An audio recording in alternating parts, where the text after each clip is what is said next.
Hopefully today will be okay. I don't know, or I'm not fully invested in Twisted Sister, so hopefully. Yeah, we'll talk about it. We'll talk. It's gonna be fine. And it doesn't have to be a long one either. It's a shorter album, anyways. And So are you gonna do the remastered one? well, They actually redid it, Ryan, in 2000. here we go. You ready? That's better, 1984. Okay, let's go. Welcome to the worst of the best podcast. You wanted the best. Well, they didn't freaking make it. So here's what you get. From Canada, Ryan and Jason.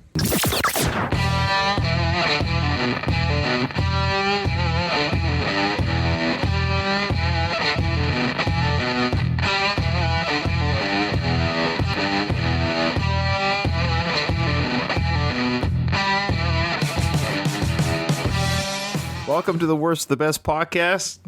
I am your host, Ryan, and with me today, again, we have our special guest host, my brother, Jason. And if those who remember Jason, if you were there for those episodes, he came on for the two-parter, heavy hitter, Faith No More episodes where we discussed Angel Dust and The Real Thing. And if you're listening to this episode because you happen to be a Twisted Sister fan and you want to hear our discussion on those two albums or any of the episodes from the back catalog, go take a listen, go take a look. Jason, welcome. Hey, thanks for having me back, Ryan.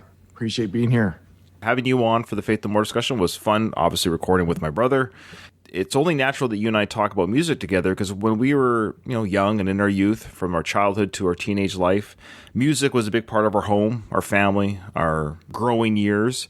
Music was the thing. It's like kids have video games now or what have you. But for us as teenagers and young kids back in the 80s and early 90s, it was music that brought us together, and we geeked out with the bands and the popular culture.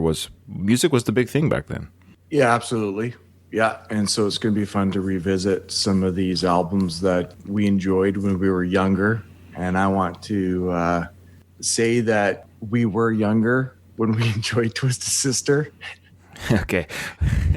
So we chuckle because we'll say this as we did for the Faith No More. We are not Twisted Sister experts. We don't. Absolutely not. It's been a long time since I've looked into Twisted Sister or listened to their music. Yeah. So if you think you're coming to this episode because we're going to talk smart or wise about Twisted Sister and their history and their future and their present or whatever it might be, we're not speaking that. What we're speaking to is our memories, our childhood, what it meant to us, what it was like to be a child back when this album came out, and kind of the fun that we had with that. And so how this fits into the Worst of the Best podcast is that whatever topic we pick, we kind of determine either through outside sources or from ourselves which album we decide which part of this thing or topic that we're covering is the best, and we'll then pick the worst from that best. And needless to say, Twisted Sister, first off, they didn't have very many studio albums. No, they didn't. What surprised me about revisiting, this is their third album. Now, those who are Twisted Sister fans and or fanatics who are listening to this episode, they may say, well, Ryan, Jason, this is not their best album. This is not their best album, and that's totally fine. And we like the passion that fans of this band have, or any band or any topic that we cover. But what we're doing is that the public, through purchases, decided that this was their best-selling album. Thus, it is their best, and we are going to decide which is their worst song from their best-selling album, Stay Hungry, released in 1984. But like Jason said, it was actually their third studio album at this point. Yeah. I would have been, actually it was May 10th, 1984. So I would have been 10 years old when this album came out. Yeah, it's crazy. I going on 11 later in the month of May. So I was quite young. This would be early in my development of music and the direction of music that I would enjoy. This would have been in the, the middle of the Van Halen. I've seen their album 1984. the Motley Crues, the ZZ Tops.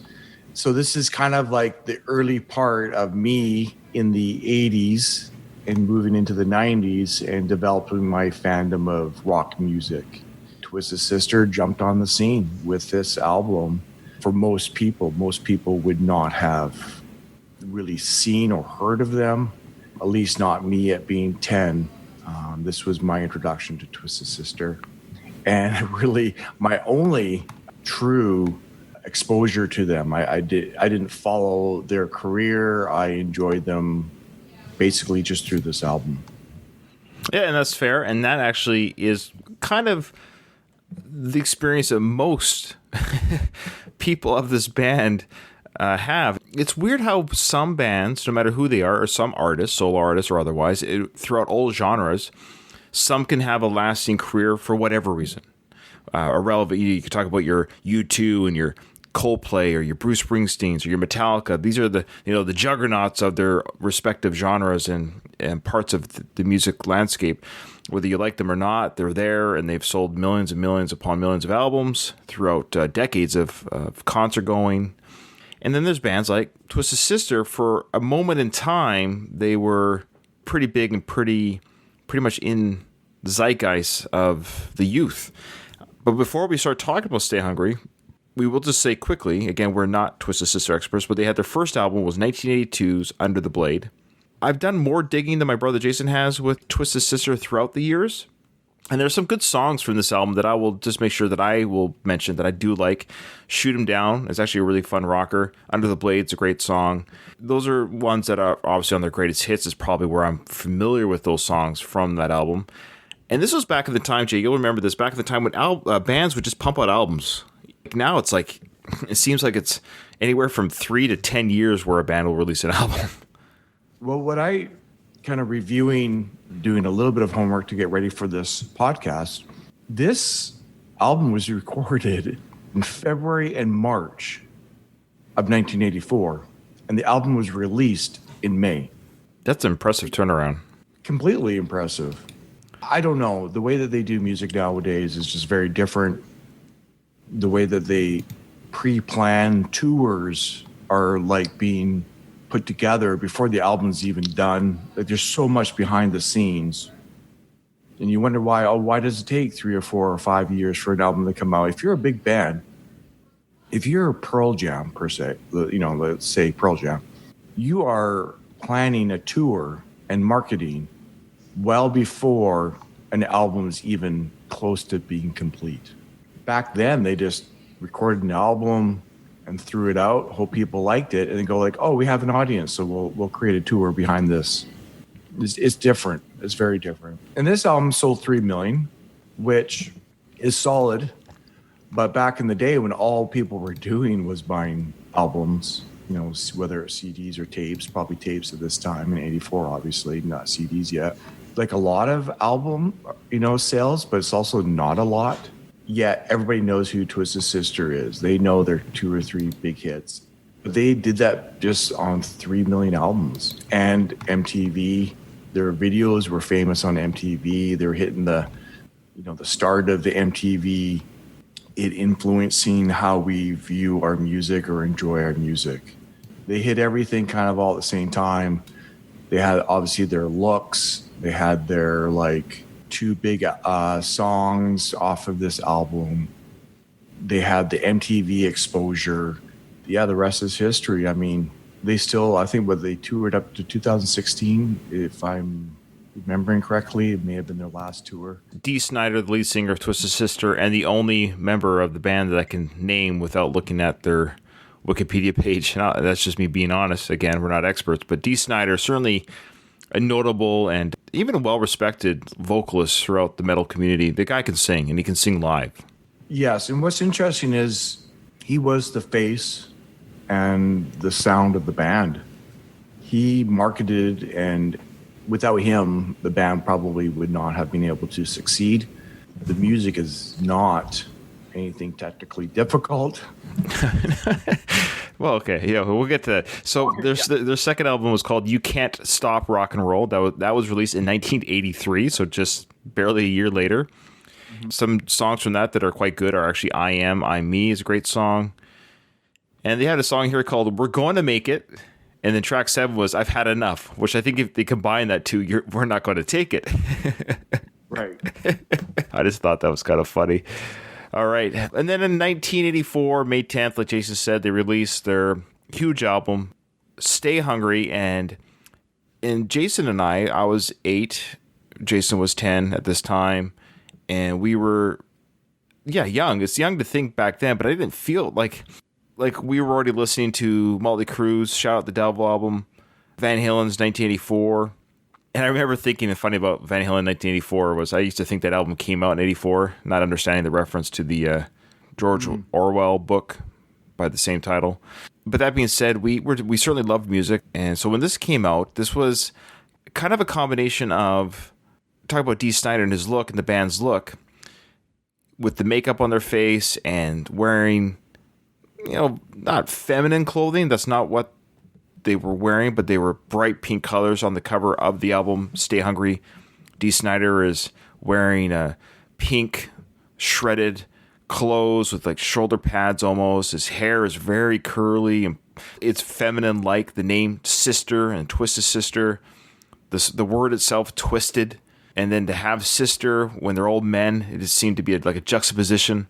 He's wearing makeup and it seems very silly now. I guess it was even silly back then, but back then it was deemed more of like inappropriate or not what normal people do. And then above all, the name of the album is Stay Hungry. And in his hand, he's holding a leg bone of some sort from whatever creature, whether it's fake or not, we don't know. It's raw. And it looks like he's about to take a big bite out of it. And this elicited, believe it or not, controversy amongst the parents of the day.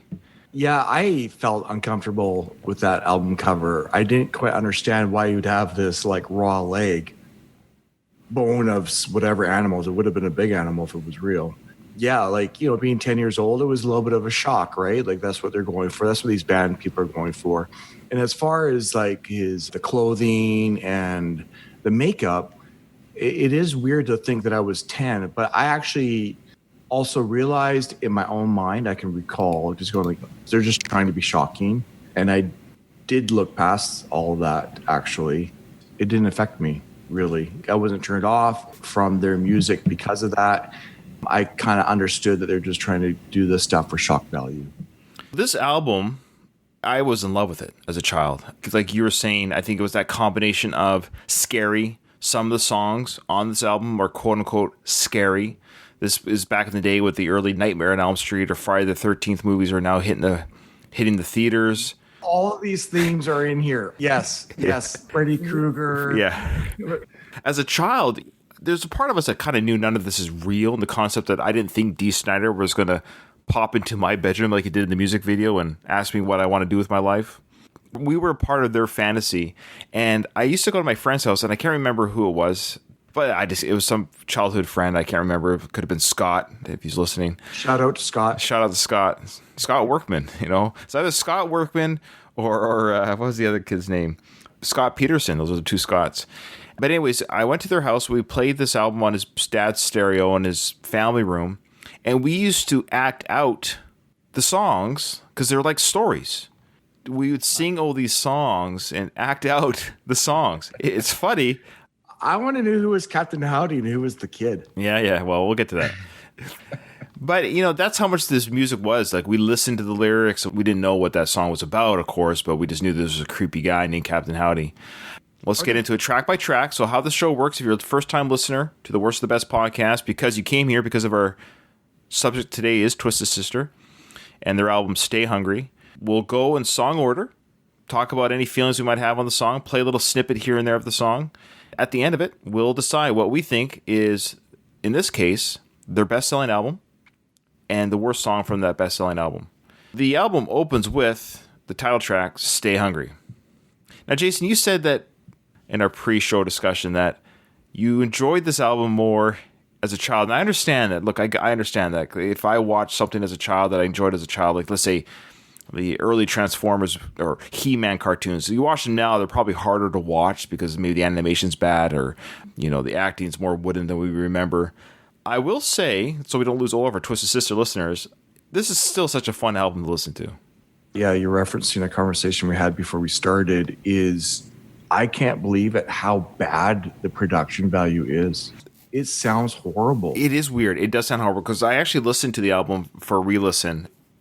I've heard it so much that the re-listen took one listen. I was like, oh yeah, of course.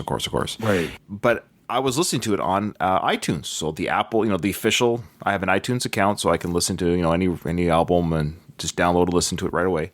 I was listening to it. I was like, this is iTunes? I had my iPhone full blast to try to get the proper volume from their master copy, which iTunes carries. And it wasn't an iTunes issue. It's a production issue of the album. It's brutal. Let's be honest. And it's really unfortunate. Anyways. Yeah. Of note, we should talk about that, yes, in 2004, Twisted Sister re-recorded this album, partly maybe because of that reason, to make it sound better. Yeah, I read that Dee Snider felt it was a little bit too light, and he wanted it to be a darker, harder sounding album, and was never completely happy. But even with the re-recording that I listened to as well, it didn't help a lot. They need to find people who actually can produce albums. I don't know why that's so hard to do. The person that did the original recording, I mean, he had a lot of history within the musical industry. It's not like he didn't know what he was doing. I think it's just the technology. It's just the way that things have developed over the years. This particular album just didn't age well. Not that the music or the lyrics are horrible. It's just the production value is not good. Good sounding production was not foreign to bands at the time. I mean, look at Van Halen's albums before this album. Look at, I can name numerous artists and bands from the Beatles onward, that their production sounded better. It sounded like they might have had a towel over the microphone or something. The music that people hear on our sampling, I've gone to YouTube. It's not the re-recording of 2004. It's just the original copy, like high definition. So it won't be the original sound per se that you'd hear if you want to hear that original sound that they recorded in '84 and the terrible production value that it is. You can go, it's pretty easy to find. But I think just for to make it sound a little bit better for our earbuds here, I've got here the Twisted Sister Stay Hungry full album. Before we start talking about Stay Hungry, we should just list the other names of the band members. I've always heard these names throughout the years. I have, but I just can never remember them. They sound like wrestling names. One outside of Dee Snider was JJ. Yeah, JJ French, the guitarist. JJ French. Eddie, quote, Fingers Ojeda, guitars and backing vocals. Mark the Animal Mendoza, bass and backing vocals. And AJ Prero, rest in peace, I believe he's passed away. The drummer, yeah. Side note, there is a really good documentary on Twisted Sister that came on Netflix. It's almost like 3 or 4 hours long. It's actually really quite good. The only complaint I have is it stops, which was the idea of the documentary, it stops before they became big. Oh. So it talks about their... All the way up until this album? I think even before their first studio album, '83, like before they hit it big with Under the Blade.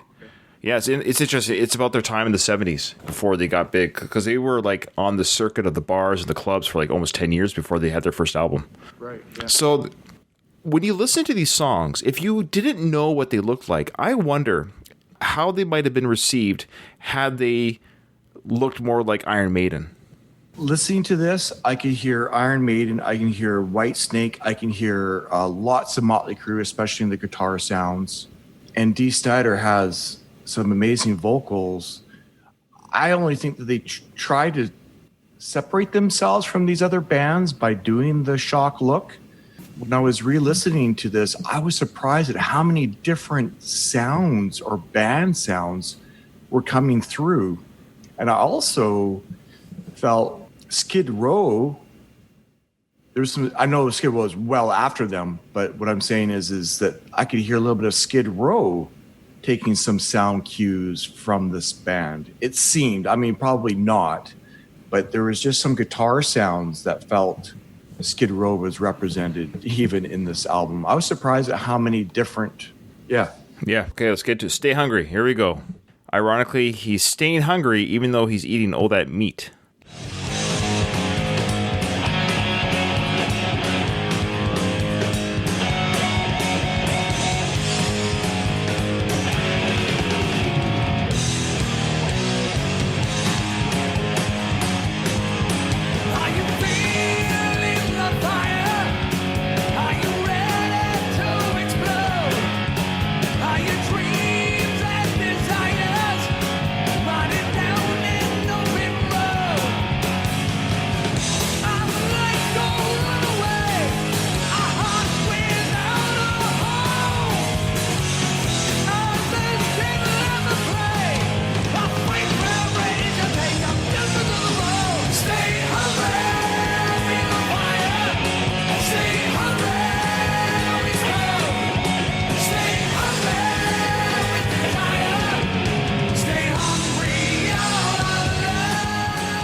That's a great opener.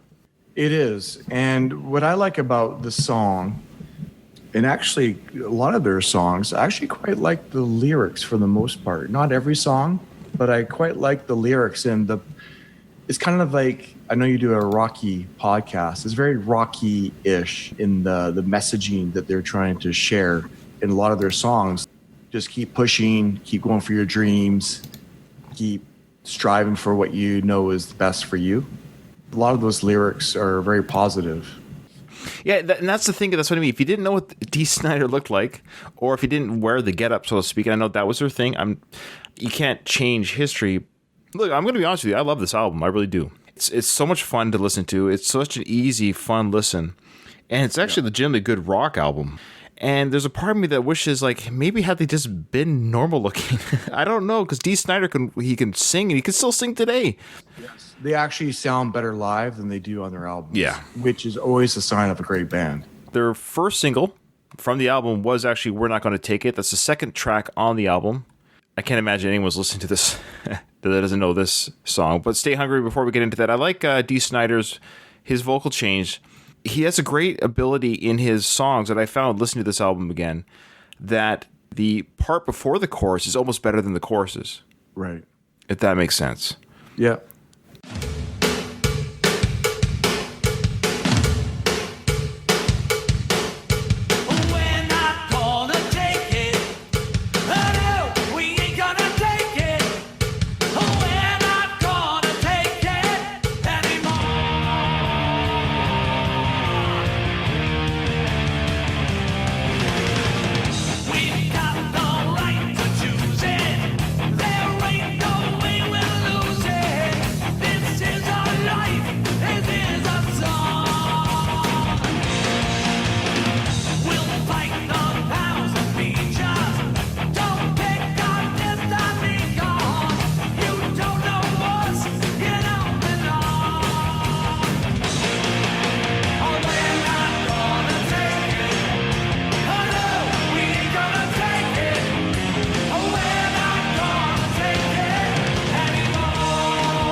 They knew what they were writing. They knew they were going to have a song that people could sing along with in a crowd. That's exactly what I was thinking.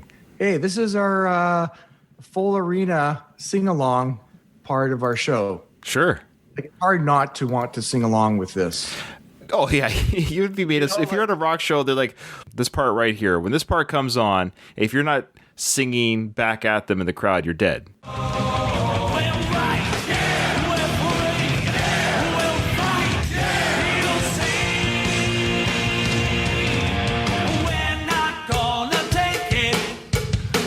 And then, of course, that part there is, everyone's now clapping their hands along while Dee's singing. Yeah, absolutely. Yeah. Absolutely. I mean, that's the fun of the song. And of course, we can't forget not to mention the video that went along with this. MTV is just starting to blow up, and the storytelling in this song and the humor that goes along with it. And then also, the messaging of, like youth, of course, are trying to push back against the man or whatever, whether it's a teacher or a parent, all of it combined, lyrically, visually, and then the sing-along part. It's a recipe for success. Right. Yeah. And of course, the video is, we think as we're watching the video that it's about kids telling their parents we're not going to take it anymore. We know the song is much more deeper than that, but I love the idea of it is, like we as a people don't have to take crap from people that want to give us crap. And it's a very empowering song. Yeah, it is. Dee Snider, I wanted to get his age. I can't remember. So this was 85, you said? 84. 84. So he was 29 for this album. Okay.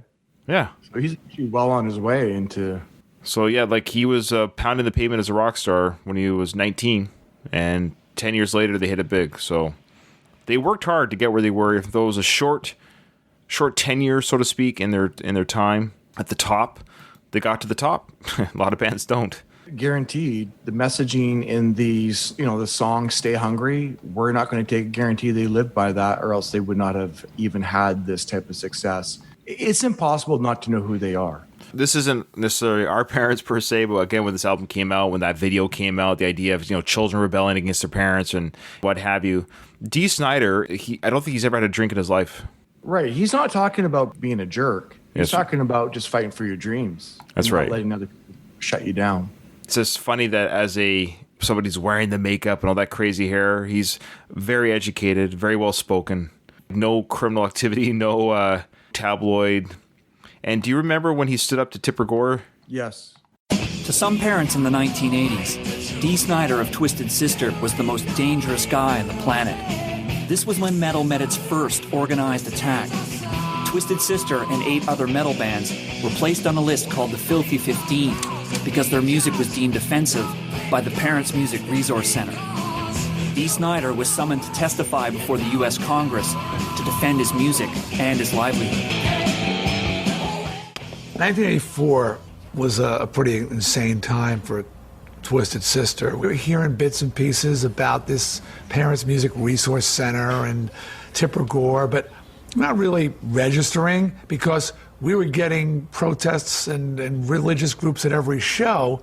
So just another parent group that was putting Twisted Sister on a list of targets. We have always talked about the positive aspects of the music industry, but of course the highlight has been on the excesses that have been allowed to develop as we have tried to focus our concern on those excesses. Somebody approached our office that the Senate committee is having a hearing on censorship with the PMRC and wanted to know if I would come and speak.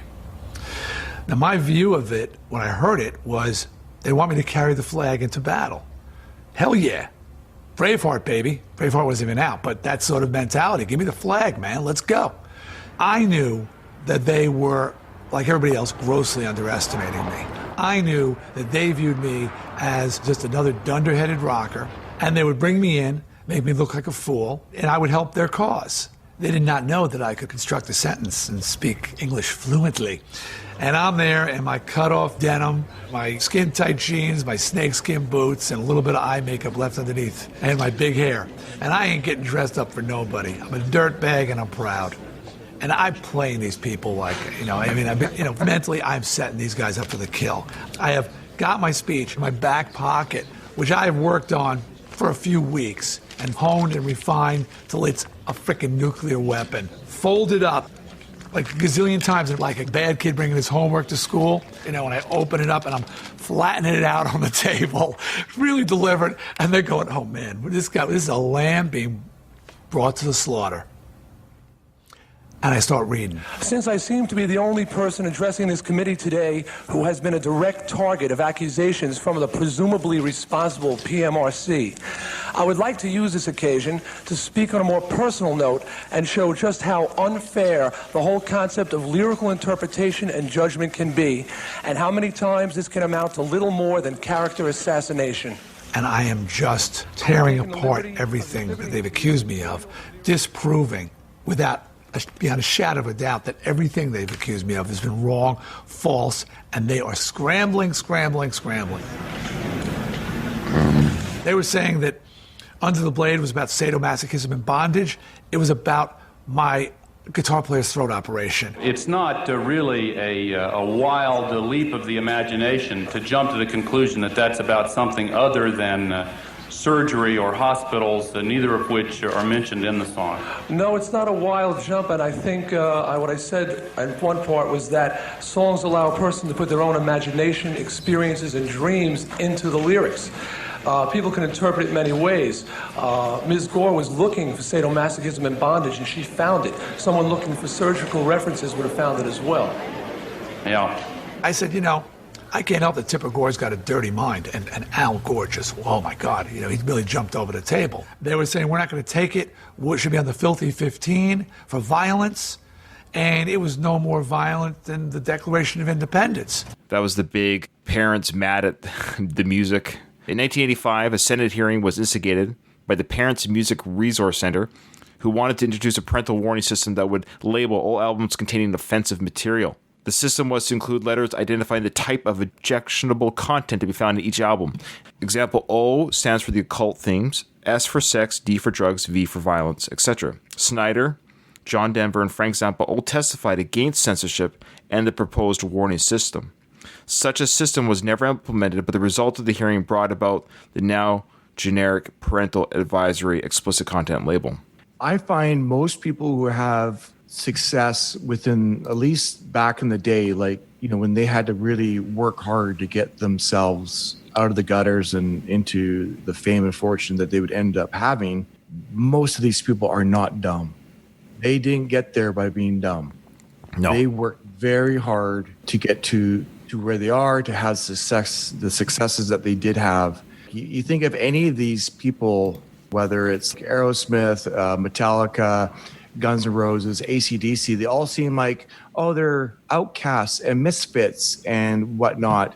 And in many ways they are, but there's also something very, their mentality and their stick to their guns type of behavior. Yeah, but what I'm trying to say is they are not dumb. They didn't get there by being dumb. No. They didn't have these successes by being illiterate and whatnot, or it's not easy to reach that type of success they had. So the next song is probably... Well said, though, Jason. Sorry. Well said. The next song is probably part of the reason why Tipper Gore got really, scared. Because these first two songs have nothing to do with anything terrible. If you read the lyrics to Stay Hungry and We're Not Going to Take It, there's no indication of any kind of occult or sex or drugs or anything. In fact, it's just kind of funny. But this next song kind of plays into the 80s of metal, rock and roll. The title is called Burn in Hell. This song, though, what I love about it, I remember listening to it as a kid, and the imagery in my mind that I created in myself, that was not him doing it, but the idea of like, ooh, yeah, I don't want to go there, it sounds scary. It is scary. But the lyrics are, again, talking about, hey, if you're going to live a life that you think is going to send you to such a place, and that's your choice, you decide your own fate. Right. So it's not necessarily a religious hell per se. Right here, it says, take a good look in your heart. Tell me, what do you see? It's black and it's dark. Now, is that how you want it to be? It's up to you. What you do will decide your own fate. Make your own choice now, for tomorrow may be far too late. Now, it should be noted that Dee Snider was religious growing up. Yeah, so his father was Jewish and his mother was a Catholic family. So you can imagine that religion, he was raised as an Episcopalian. So it was in his home. He sang in the church choir. And so religion upbringing was certainly in his life. As any artist, they draw from what they were raised with, what they kind of knew, what they were taught. So this song, but when you hear, you think, oh boy. But that's what he's saying is, if you decide to do this stuff to yourself, and that's where you'll go. You'll have your own personal life will feel this way or be this way, but you don't have to. It doesn't have to be there. I just want to say this is one of the best songs ever. Right. And again, the messaging, right? We've gone through 3 songs now. We'll sample this one, but the messaging in his lyrics are typically just positive. Yeah. And this song, it has that darker edge feel to it. Really adds some depth to this album and to their music.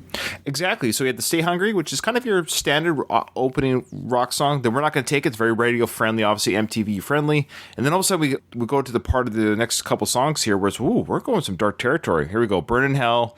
I love the build up when he yells out, Burn in Hell.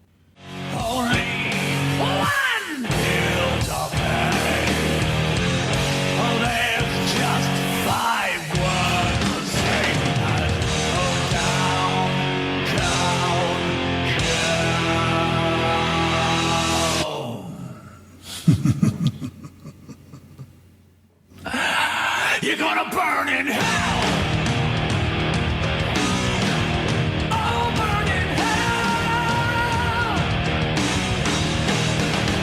You can't believe all the things I've done wrong in my life. Without even trying, I've lived on the edge of my life. That's a great opening when he says, you can't believe all the things I've done wrong in my life. I just love the way he sings that line. It's a great sound. And I am so happy that there's a departure from, a couple of their other songs. Like to have this type of depth and feel. And it's just like, oh, okay, these guys can actually play. They can actually rock out. And there's not just a silly masquerade going on. There's more to us than just what you see. Yeah. And then the ending of the song is a highlight. Yeah, where you go here. Yeah, Yeah, that part. yeah. Yeah, It was Okay. my favorite part when I was younger. Yeah, let's check it out.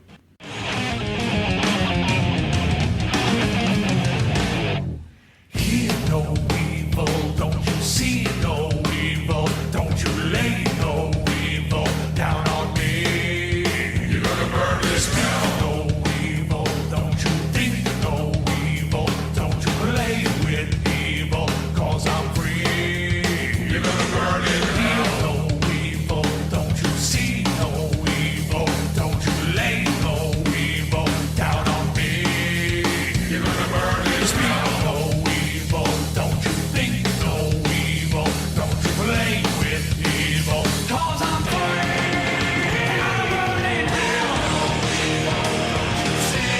This is great. That's really good.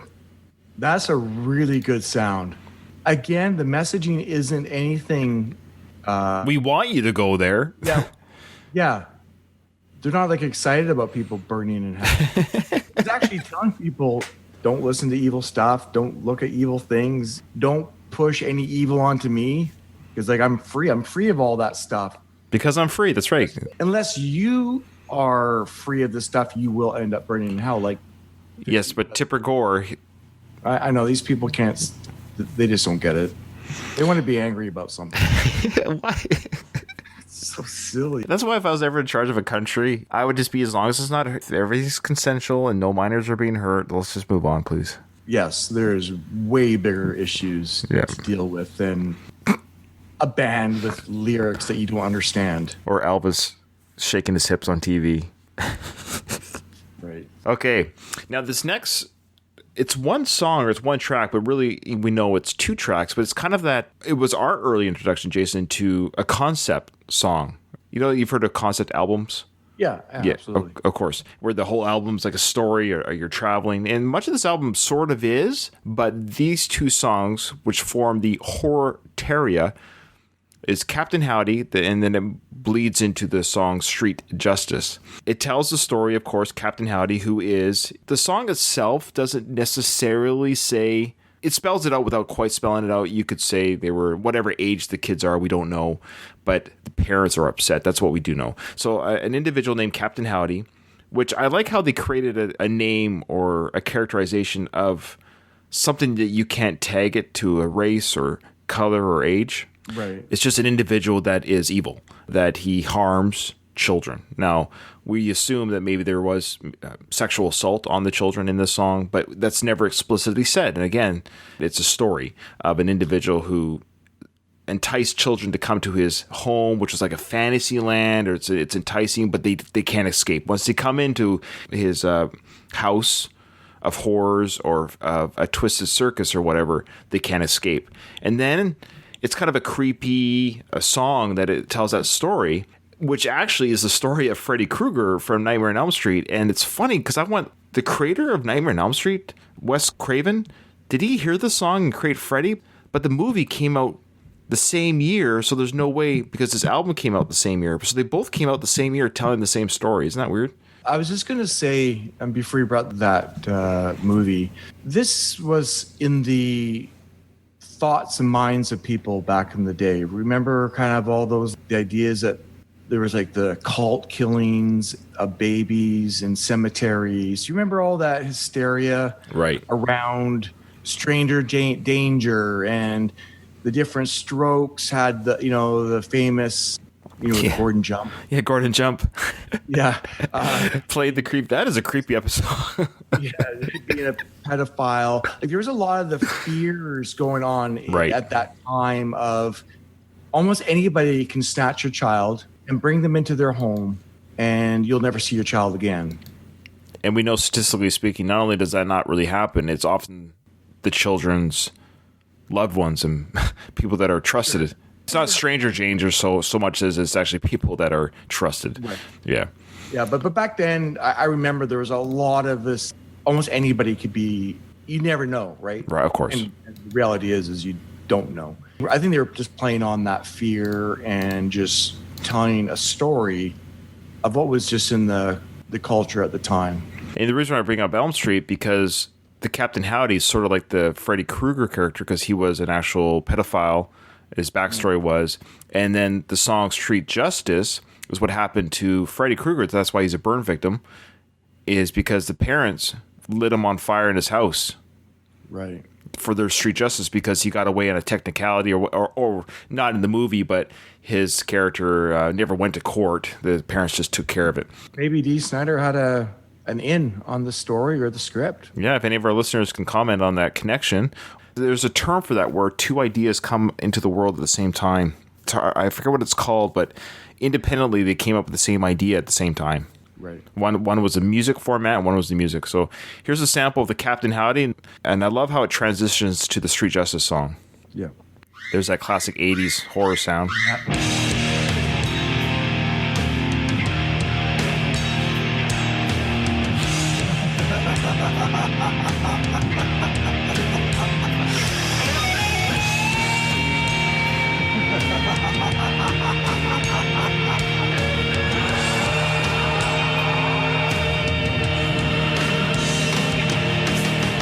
Oh, it's so nice to see you all inside my dreamy little world.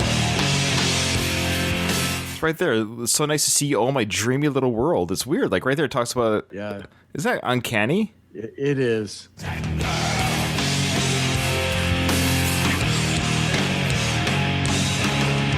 Make yourself comfortable. My place is so divine.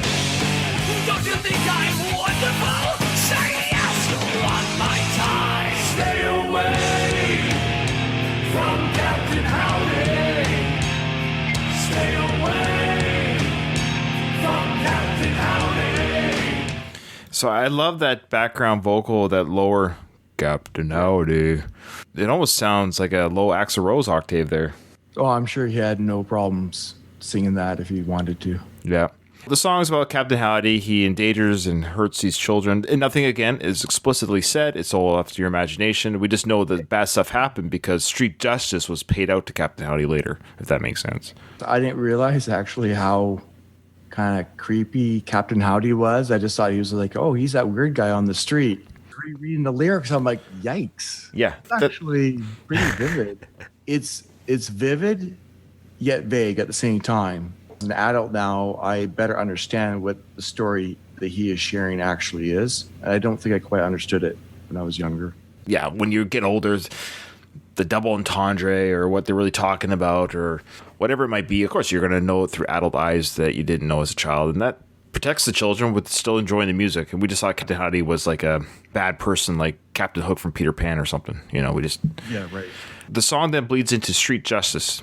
The parents take revenge on Captain Howdy. So Captain Howdy's kind of a slow, melodic, dark, and then Street Justice is like a ripping rocker.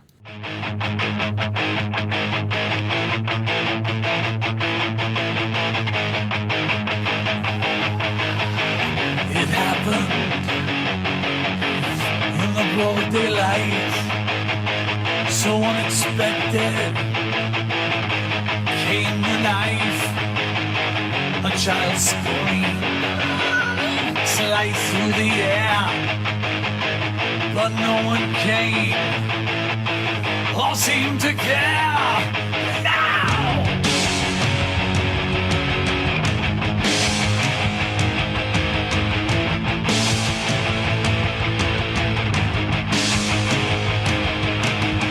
The man's description did a little good.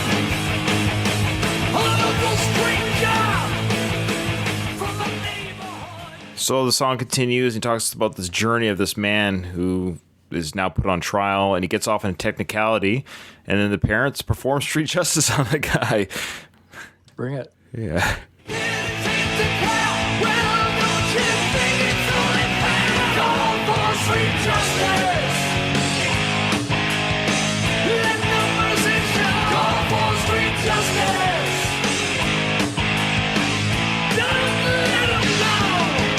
So he says, "No, let no mercy show." It's a very powerful song. I mean, we're both parents, and we can empathize with the characters of this song and their anger towards a flawed law system that lets these people back on the street. And the parents are like, enough of this. We'll take care of it. Yeah, absolutely. I mean, it's pretty black and white as to the reaction that any parent would have knowing that their child was hurt by somebody. And yeah, they're taking the law into their own hands. So we were in some dark territory. Listeners were about to pop up for a little bit here. Twisted Sister knew that they don't want to scare off future listeners of their album. So they're like, hey, we got one for you. We got one for you. So just when you thought it was a little dark and dreary, they come with their second single called I Wanna Rock. Here we go.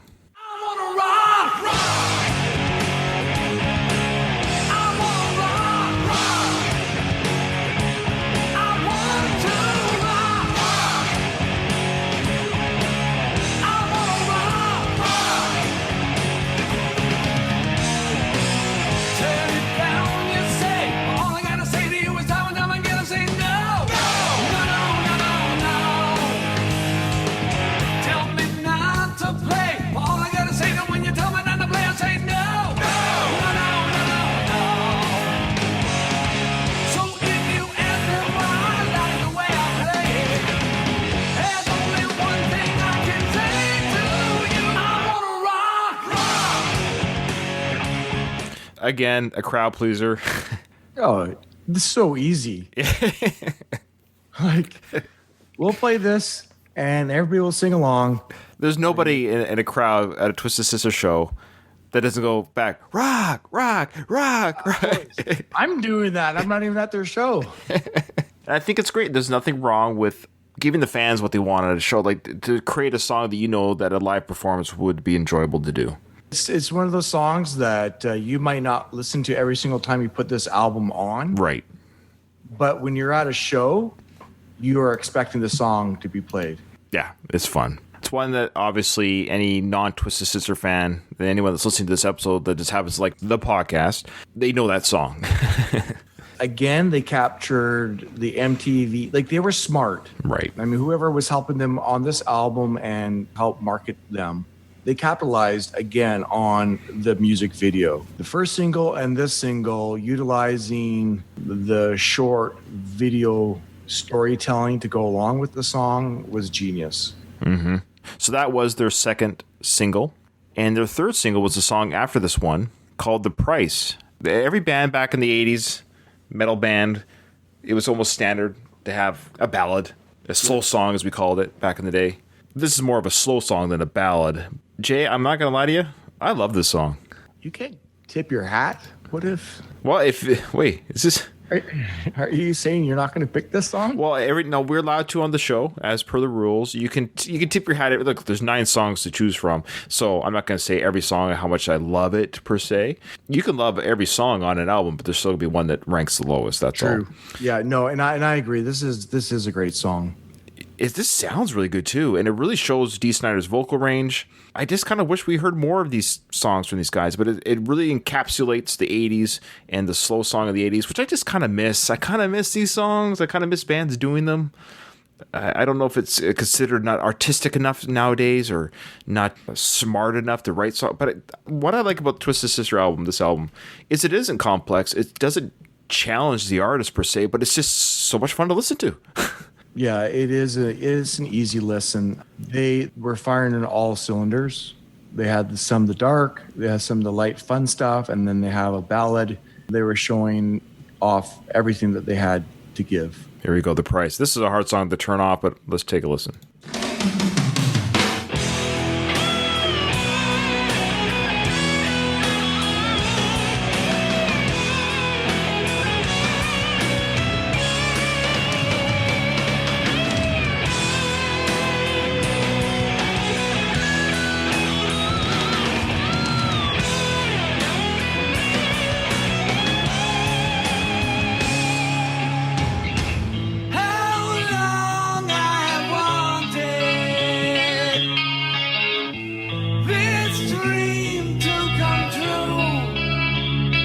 Is this the right album? Sounds different. I actually think this is the re-released album.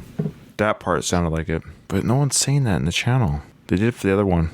Yeah, but it says way less views, so a lot of these people might not. It sounds updated to me. The sound does sound updated. Okay, yeah. We'll just say right now. So Jason and I just discovered that maybe we were listening to maybe the wrong edition to the Twisted Sister album. The headline misinformed us on YouTube. We do apologize. So if anyone's listening at this and saying, guys, that's not it. That's not the right version. You're absolutely right. So we're going to try to, for the rest of the few remaining songs, to give you the 1984 recording, not the 2004 recording. But again, it doesn't take away our thoughts of the songs or what they mean to us and all that good stuff. It just means that those first few listens might not have been the actual 84 recording. So we do apologize for that. We're just using YouTube because it's just easier for us to use. I got the official music video here. So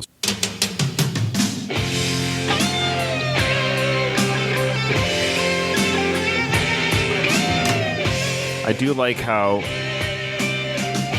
it's kind of cool. They start off with, guitar solo right at the beginning. And this video, if you want to watch it online, guys, is for them without their makeup, which is kind of interesting.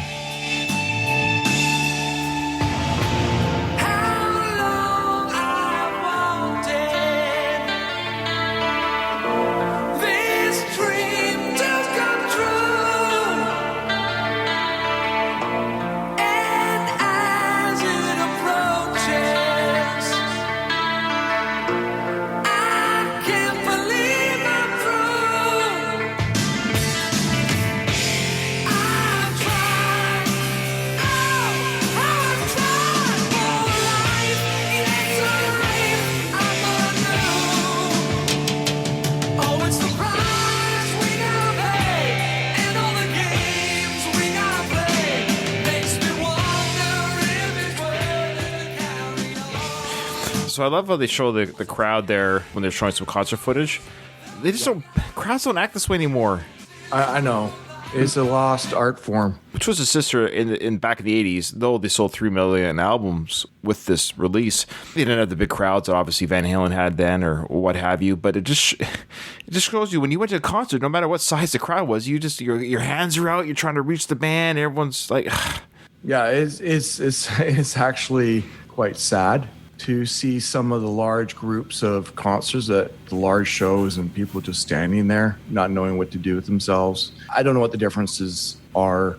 Just on a side note, I have gone to some smaller shows with Ethan, my youngest son, in smaller venues. I'll tell you what, it's impressive. Some of the crowds that we've seen that's good. Are pretty rough and pretty into it. There's still a core group of people who want to see these type of rock shows and really enjoy into it. Okay, that's good. Yeah. I follow Metallica on YouTube, and they've done a great job. But I give them full credit. They release a lot of pro-shot concert footage. Yes. Give them full credit for that. They let their fans see them up close and sounding professional, like professional sound. Some of the crowds, I'm like, oh my gosh, guys, you're listening to Master Puppets, and they're not moving some of these crowds. I know. I hear you. I see the same thing. It seems like if you're not from South America, you're not rocking out. Those South American crowds are amazing. They seem to still understand what it is to give back to the band, what the band is giving to them.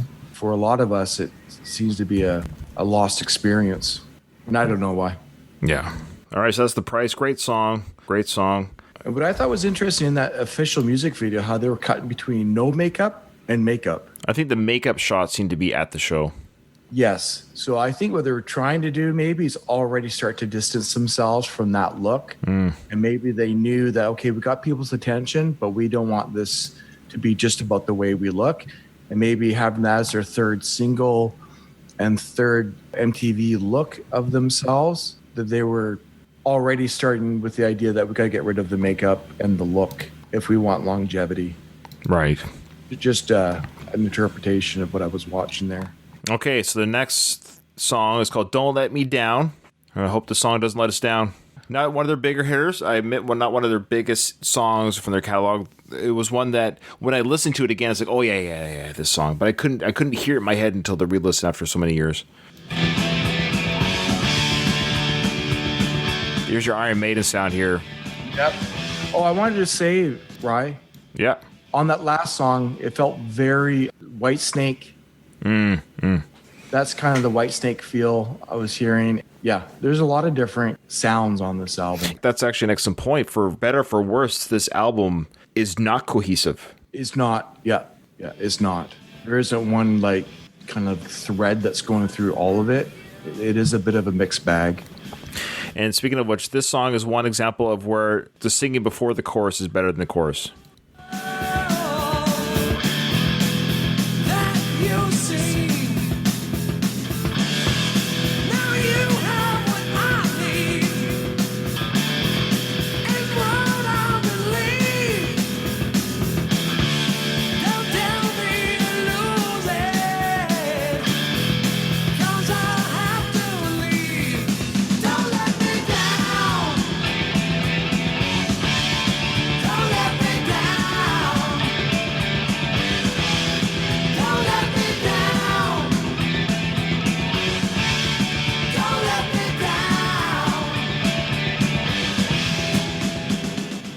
Any thoughts on that? Further thoughts? Not really. All right, so the second last song on the album, song 8, is called The Beast. And I should have just used their site. This is actually the Twisted Sister official site. So again, we want to apologize for the hardcore Twisted Sister fans of the first few songs. It looks like we might have been tricked. That might have been their re-recording, because I caught that on the price, because I knew when the song was playing, I was like, oh, that sounds different. I could tell the difference. I knew that song well enough to tell the difference. But that being said, so be it. Again, it doesn't change our thoughts on our worst pick from their best-selling album. The song "The Beast" is another one. I think it's the song that has a kind of a Black Sabbath sound at the beginning.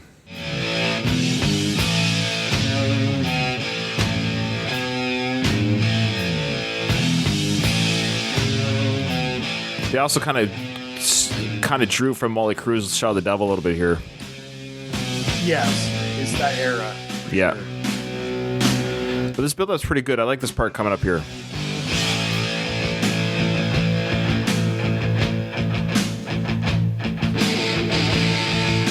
That guitar tone there is pretty cool. That's Molly Cruz. Yeah.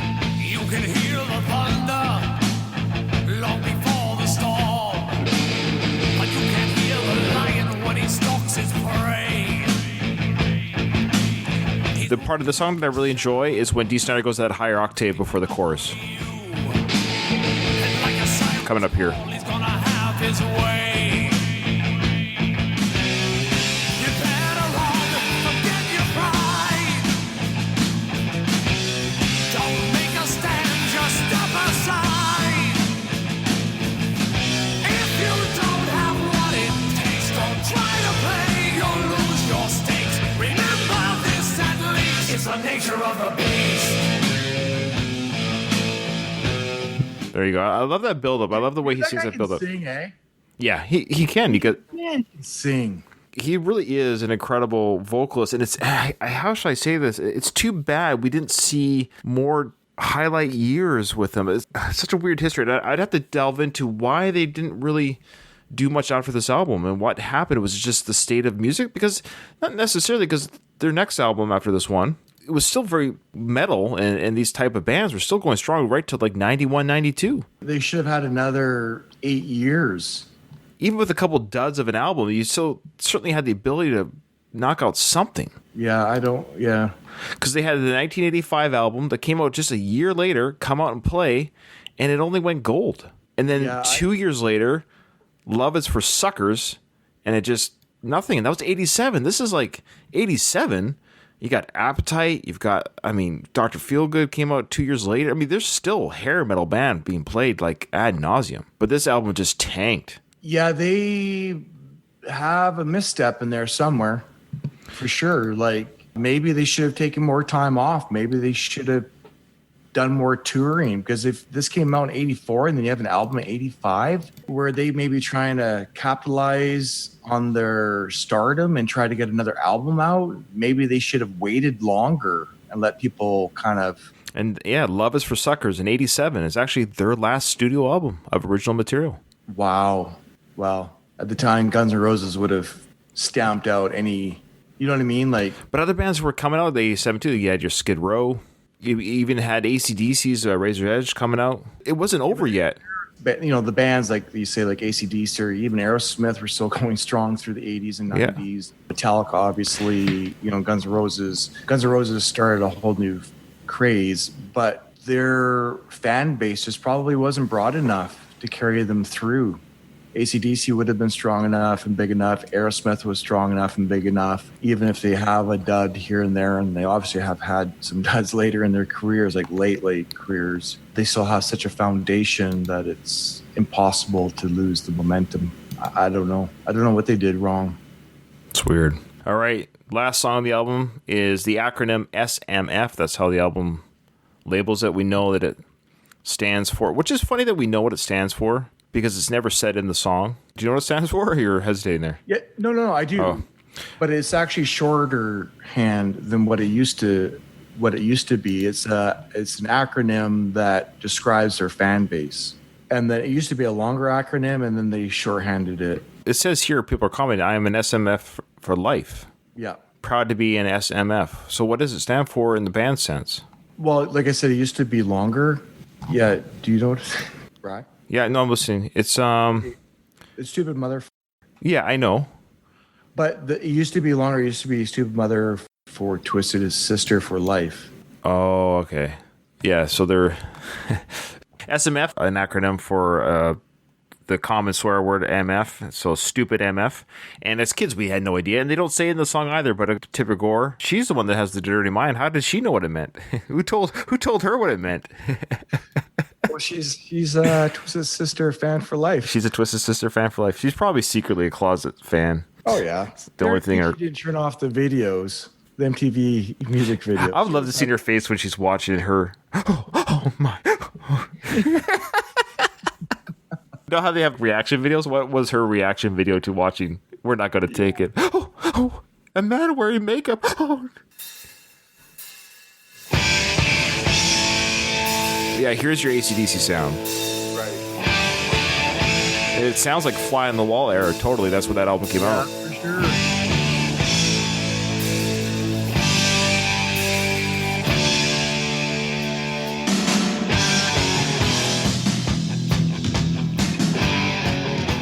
I give full credit to Dee Snider. He's not only the frontman for the band, but he also writes all the song and lyrics. He does everything. The beginning is pretty generic and it's all right. It's like it's a rocker. But when Dee kicks in with his vocals, it's the highlight. Yeah, it is. Right here. She's of the family, nothing like the rest. Separate from the others, failing all their tests. Can't they see it different? So hungry and so lean. You're a walking wonder. You're a metal machine. And the OC, all like me. You're an SMF. You're an SMF. You're an SMF. You're an SMF. All right. Well, that's the last song on the album. It's only 9 songs. The original release of the album was 9 songs. I know.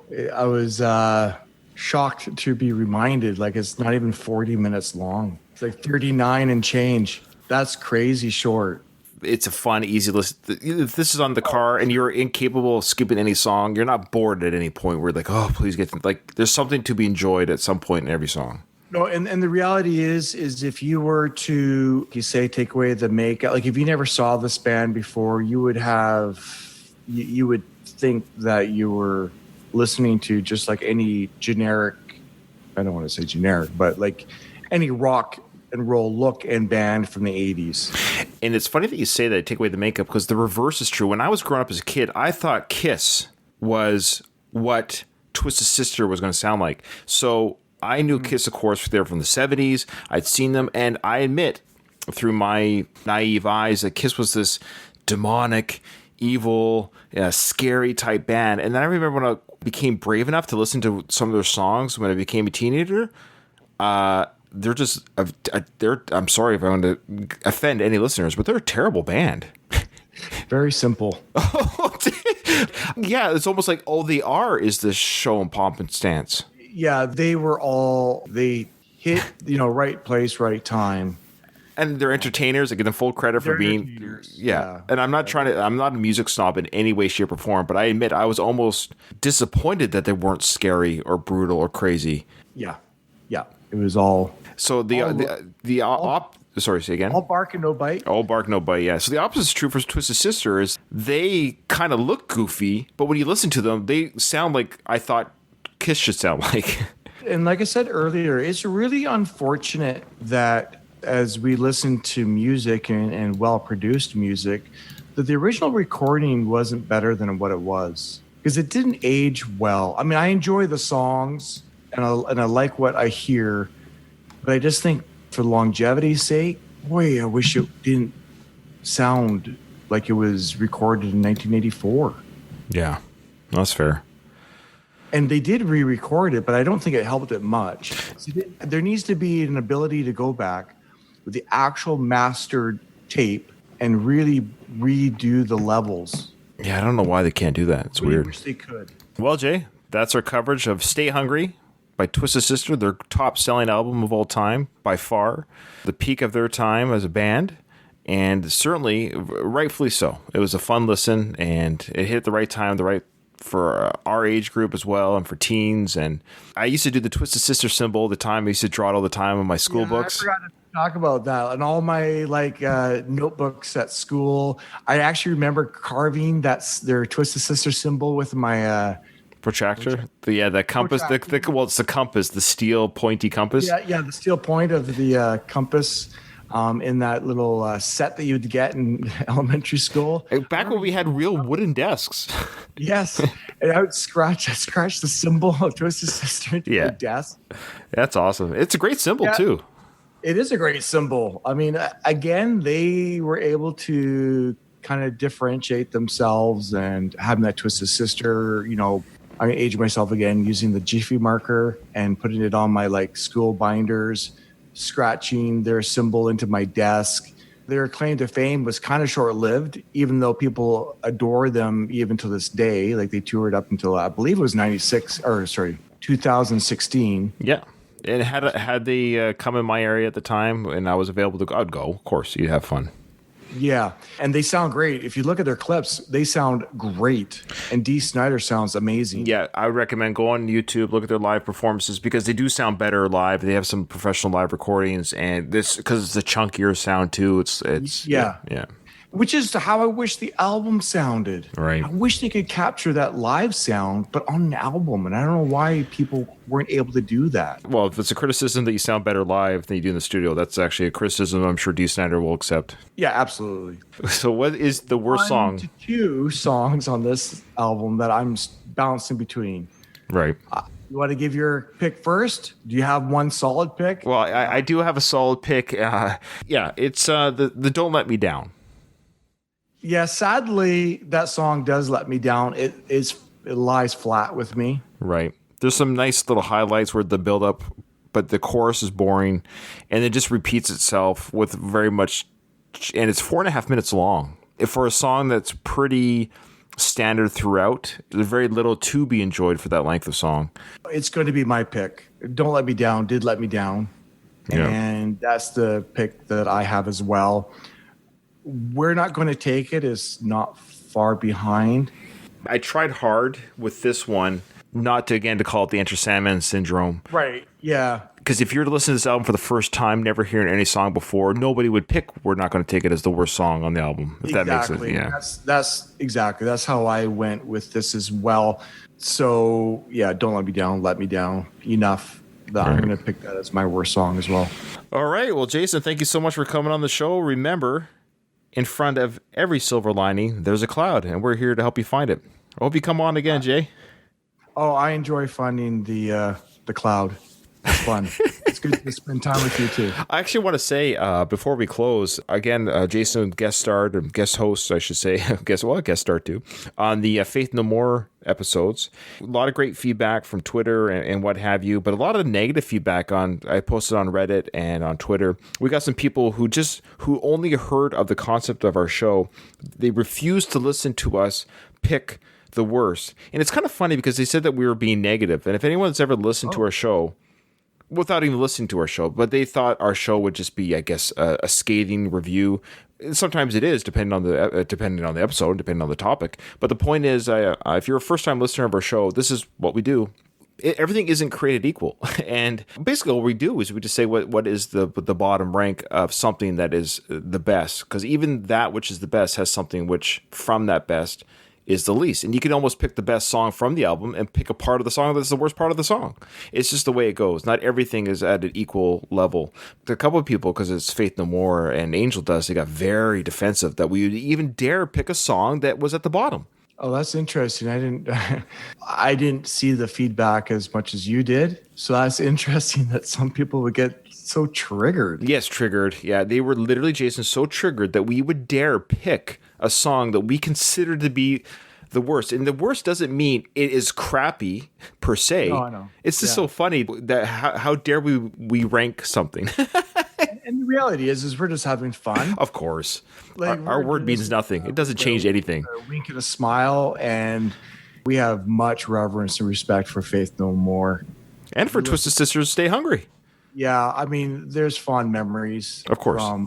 from these bands and from our life. So it's all in good fun, and I enjoy finding the worst of the best. It's fun to spend time with you, and I'm glad that we can talk about Twisted Sister today.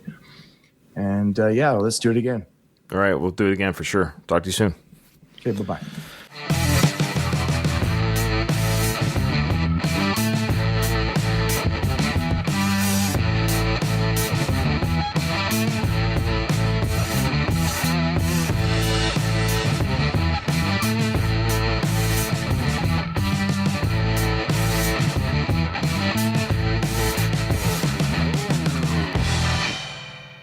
All right, brother. That's it. Hopefully it turned out okay. Oh, I think it did. It's fun. I wonder what kind of bump we'll get from a Twisted Sister crowd. It's hard to say. Yeah, well, I was even surprised. I was looking at the numbers. They don't have very many views on their own Twisted Sister page. Well, it's one album. That's the thing. Their legacy is already, it's 84, so 36 years ago. You know, It's crazy. they're basically a one-hit wonder with this album. They are. Yeah, for sure. They're a one-hit wonder that should not have been. Dee Snider deserved a much bigger career. But what's funny is he has been able to stay relevant. Mm-hmm. A lot of he has like XF or like serious. I know he's done like DJing stuff, like on the radio, like his own TV or talk show stuff. He is well spoken. He does sound educated. He sings great. He can go anywhere, and people know who he is and respect him. Nobody looks at him poorly. I wonder what his net worth is right now. I'm gonna say about 15 million. 15? I'm going to go with 8. I bet he's been pretty smart. Yeah, we're in the middle. 10. So he's fine. Yeah, he's doing okay. He's He's the richest out of the whole band. yeah. For sure. Well, certainly richer than the drummer. All right, brother. Hey, take care. Stay safe out there. Yeah, stay hungry. Yeah. Or that's going to be us eating our young with those. Yeah. All right, I brother. have to turn into the next Captain Howdy. Yeah. All right, we'll talk to you soon, Jay. Bye.